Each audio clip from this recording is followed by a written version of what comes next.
Hello, I'm Monickie Scott. And this is your girl, Felina B. Flossin. Thank you for joining us for Five Star Conversations as we support and encourage women in their five-star living journey.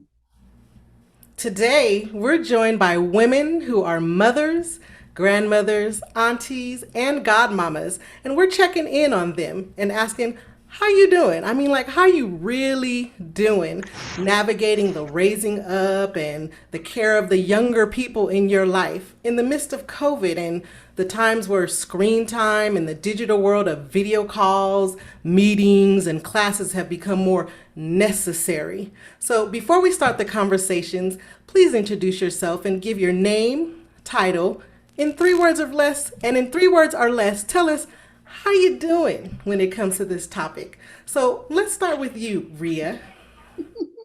Hey, y'all, I'm Rhea, the scholarship doctor with Scholarship Solutions. And in this time of digitalization, I am blessed, blessed, blessed. Love it. Carol, how about you? Oh, Frazier, I'm fine. You never stop raising your children, and then you have to deal with your grandchildren. So it's an ongoing thing. Yes. How about you, Kamara? Hi, I'm Kamara. I am a notary and a mom, a proud homeschool mom.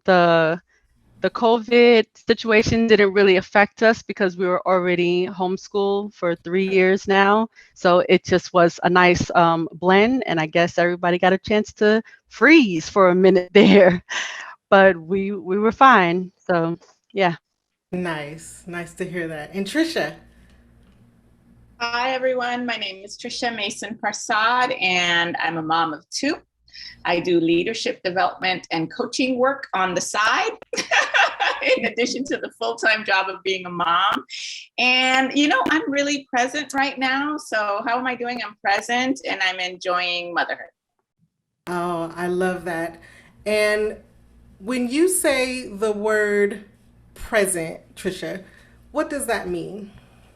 Every day I make a concerted effort to intentionally spend time with both my kids, where there's no TV on, there's nothing that's a third object that we're looking at. So we're sitting down in a room that generally has no TV and we're just talking. So I get to hear about what's going on in their life, what matters to them. And that helps me stay present and it helps them stay present. And it really helps me feel like I'm connecting to them. Wow. Yeah, I love that. Yes. I love that. And Rhea, you mentioned that you were blessed. Talk about that. Well, my entire family lives together. So my mama, myself, my sister, my brother-in-law, and my 6-year-old, incredible, absolutely amazing, most perfect nephew. We all live in the same household and actually have done so for 7 years. So when my daddy was living, before he went to heaven, we were all here together. So I am blessed, blessed, blessed to see my nephew go to bed at night, reading with his daddy, to waking up to his mama's oatmeal. We are a world school family. So they just came back from Paris where he got to have these amazing adventures in education and culture. And so that's why I'm blessed and empowered to prosper and empowered to excel. But I get to be a part of this little boy's life every single day. It's amazing. That sounds absolutely amazing. Amazing for sure. And Kamara, you mentioned that you had already been doing homeschool, so it may not be nothing new to you. Can you elaborate a little bit more on that? Well, yes. So I have two kids. I'm a mom of two, and immediately since I birthed them, I never wanted them to be in the public school system because I saw what happened with my sister's kids and my brother's kids. So for me, it was like, okay, school is not the only place you can learn. And I wanted my kids to be able to understand that you can learn in any different environment. So it was so important for me to be home with my children. And we've been doing it. My daughter is going to second grade, and my son, he's going to first grade. And anybody who meets my kids, they're like, they're advanced, they're so smart, and they're like, you've been doing that, and I'm like, yeah, kind of like.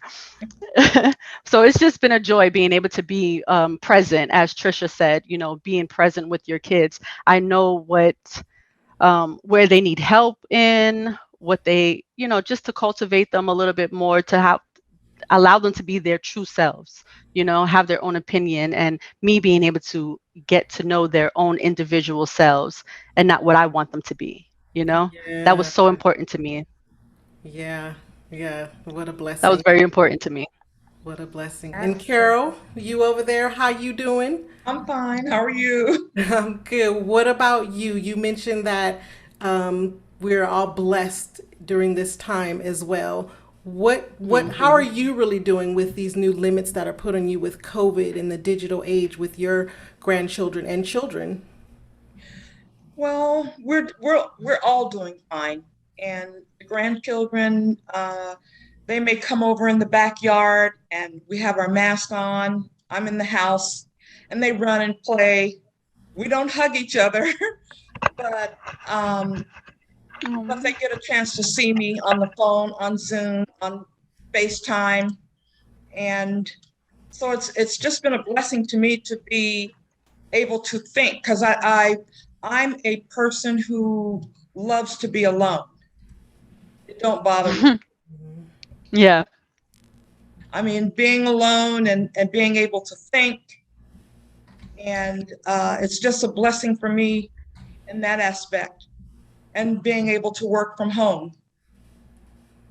Nice. So Absolutely. sorry that hugs have been taken I away, know. Right. but hopefully soon you'll be able to be hugging again. Right, because there's 12 of them. So Wow. Okay. Wow. Wow. Oh, yeah. And, speaking on social distance requirements, the world is becoming more and more antisocial. The children and many of the adults are primarily on gadgets, and because of COVID social distance requirements, how are we to keep the authentic connection or not? And I would like to expound on what Trisha was mentioning. Trisha, you're on mute. All right. So you're saying in the midst of social distancing and all of the new kind of protocols, how are we to keep present An authentic, yeah, and authentic? authentic connection.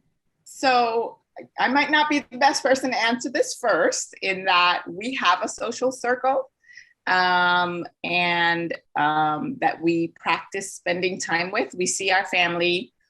While we haven't been to each other's homes in our extended family, we have been to the beach and the parks. So we'll go and meet out in an open space, for there to be more comfort for those of us who have taken the choice to be vaccinated, and for those who chose not to be vaccinated, to be more comfortable. And that way we can still enjoy a meal together and spend some good quality time. We do the same with our friends. I work in healthcare. I'm not clinical, but I have probably a little bit more comfort than some, while I still have a pulse on what's really happening, at least for the company I work for in the medical centers. Absolutely. And how would you say that we would put limits on our social media screen time or games? I know my 13-year-old alone is like on gadgets as long as I would allow him to. How do we what would be a good limitation on that, since they are home more so than being out? I know with my son, he knows we have protocols in place as far as he's got to get his work done. So today, like over the weekend, he knew he needed to change the bed sheets and clean up his room and wash his clothes and fold them and figure out which outfits are going together for the week, because otherwise we're scrambling in the mornings and it's too much. So he knows what needs to be done first. I brought him some groceries, and he and his sister we disinfect every grocery item before we put it away. So they're doing that. And then he'll get time. I also have him working on an online program. Many of you are probably familiar if you have kids, Khan Academy. So I'll have him do a timer, set a timer for a certain amount of time. And I get to see what he has spent his time doing and how he's done in answering the questions. So for instance, when he first started, I kid you not, he did 60 minutes of I don't know what, because when I would see like 0 out of 4 and 1 out of 4, so it took me a couple of days to go, the 60 minutes doesn't count until we start seeing some 4 out of 4. So he quickly ramped up, got focused, and was able to do what he needed to do in order to get to the other side. That's excellent. Kamara, what about you? How do we keep that balance on social media screen time for the kids? So I actually am lucky enough that I actually don't have kids old enough to have that affluence with social media. You know, my daughter, she has a cell phone, but it's only till when she calls her dad. And I normally have her cell phone. And then Khan Academy Kids, she has that app on her phone, so she'll probably play that a little bit. But yeah, they're not at that age where like social media and gadgets. We have like LeapPad, you know, the LeapPad, the Leapfrog tablets, so it's not internet connected, so they can play on those. We can put cartridges in, and you know, I have a whole bunch of like movies and things, but we spend more time together as a family. Like there's like I have like 2 TVs in the house, and they know, okay, that's when we're, you know, doing other things. So they're not really prone to like, I need to watch TV. They love going outside and playing, or playing chess. We're learning how to play chess and really just being with each other. It's really, really important to us, just so we can get to know each other. You know, devices, even my teenage nieces and nephews know when they come to my house, we don't do all of that extra. Give me your phones. You don't need to be on TikTok right now. Like, we're just going to talk to each other, get to know each other, see how we're feeling, and get that connection with each other. So they know, like, they call my house like the old school house because I don't have a microwave. I'm just so old school. I have a VHS, you know, VCR player. Like, we have VCR movies. They're like, TT, what is this? Yeah. So for me, it's, I want to get back to the basics. Let's get to know each other, how to manage our emotions better, you know, see what's going on in each other's life and be connected. Yeah. And, you know, my nieces and nephew, they call me, like, I have a trillion nieces and nephews, and they call me all the time. And my daughter, you know, they have that connection and stuff. So I don't really put too much on them to like be on your phone all day. Nope, you have a minimum time to be on your phone, and then we all get together and talk I and be love in, that. you know, watch a movie together. Together time is like the most important time. I'm the same way, Kamara. When my nieces come over, I'm like, put phones go down right now. You could do that at home or anywhere else, but phones gotta go. Rhea, what surprises you most about what goes on amongst young people on the internet? What have you seen that you've been like, wow, that's really happening? You know, it's amazing to me the power of unity, right? And when that unification can happen for good, we won't say bad, but maybe not as good as we'd like. And I think that that's really surprised me, is how young people can unify through SM, through social media. And again, that power can be used for one or two things. Of course, I've loved when I've seen them embrace that unification and have a demonstration to say, we're not okay with fill in the blank, or we support this. Or although I'm not able to vote, I am helping others. And all of that has come through a back channel of social media. I've been very surprised, amazed, and impressed with that type of togetherness. One of my scholars, and everyone's a scholar, his name is Nigel Murray. He has Clothes for Kids. Maybe you all have heard about it, but since age 14, he's been supporting foster and homeless youth. And literally on social media, he posted, you guys, I'm doing a back to school for those who don't have back to school, and will you come? And literally there were so many teenagers and kids, including like an 8-year-old DJ who already had his own car. Like what? Who was there? They were able to all join through social media and do so much good in our community. So I'm gonna just highlight the positive side, because I think that that's important. And sometimes because social media, I think it's a hard knock. And I think that's very important, and I agree with you. A lot of times when we think young people in social media, we automatically go to the not so good. But thank you so much for highlighting the good that social media actually does. Carol, did you have anything to add to that? Is there anything that surprises you amongst young people on the internet? Well, the things that surprise me is that you meet so many of your cousins' kids and their kids and kids you went to school with their kids. And I think it's a great community. I mean, I love it. I love social media. I have to agree with you. I remember way back when it first started, and just the whole nostalgia when you get to talk to maybe people you went to elementary school with, and you get to meet these folks and keep connected. If not for social media, we'd never know where those people were and what they were doing, and maybe unless we went to some sort of high school reunion. So I agree with you there. Felina. So I have a question for you ladies. Now, if there was an instructional manual on how to be a parent in today's digital age, what is one thing that you would add to the book? Ooh, I like this question. And we can answer too, Nikki. Let's see. If I had something to offer to this book, I would say, digital age. The parent is also learning. Ooh, I like that. I like that. I'm going to call on Rhea, though, because she looks like she might have something good to add before I do mine. Rhea, what you got? I was going to say, apply for scholarships. Hey, apply for scholarships. And since that process started, at least 1 minute outside of the womb, there's no reason to wait till senior year. So from 0 to 99, womb to the tomb, birth to death, apply for scholarships. Hey, apply for scholarships. What? Oh, I love it. I love it. Trisha, you think of anything yet? If I could top that, I just love her rhythm and her energy. It's lovely. I was thinking just talk about everything. You know, I have a 16-year-old daughter and a 14-year-old son. My son's not really into social media, but you know, he likes video games.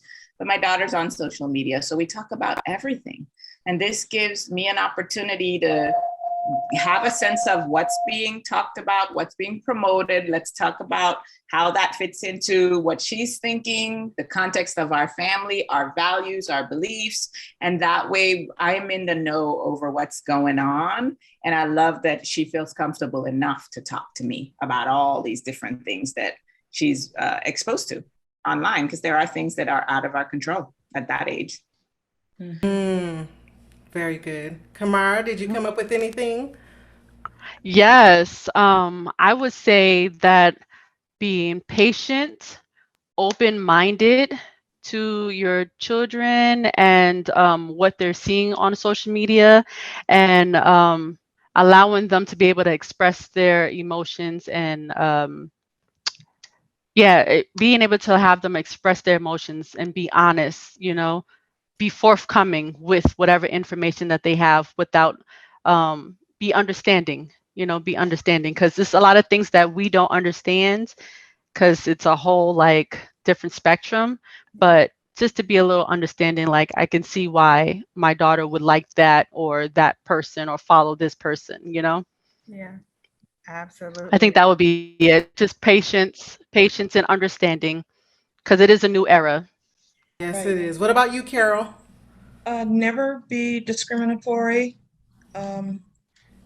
Let it be an open book with your children, because they do know things that we don't know, and they wouldn't understand what we understand when we were growing up. So we should let it be an open book. Yeah. And I guess the only thing I would add to that is just schedule your FaceTime. Like have times on your schedule where you're meeting people, you're going to talk to people face to face more often. We've run out of time, Felina, for this first segment. Ladies, it has been so amazing having y'all on the panel. Yes. Yes, Yes. yes, yes. Thank you so much. We have run out of time, but we are going to continue this conversation. So we want to thank you for joining us on this 5-star day. We believe in you. We believe that you're going to have a more 5-star life starting right now. Yep, and we know you could have been anywhere, but you chose to be here with us. So we thank you for that. And we'll look forward to seeing you on Facebook at 5-Star Living Show and join us in the 5-Star Living Show circle. Remember to laugh more and love more while taking care of your mind, body, and soul. Absolutely. The 5-Star Living Show is sponsored in part by Flossie Flicks Photography, Monickie.com, Flossie Locks, and Meditate with Mo. Until next time, keep 5-star living. Keep 5-Star living and like, share, and subscribe. We'll see you next time. Bye-bye.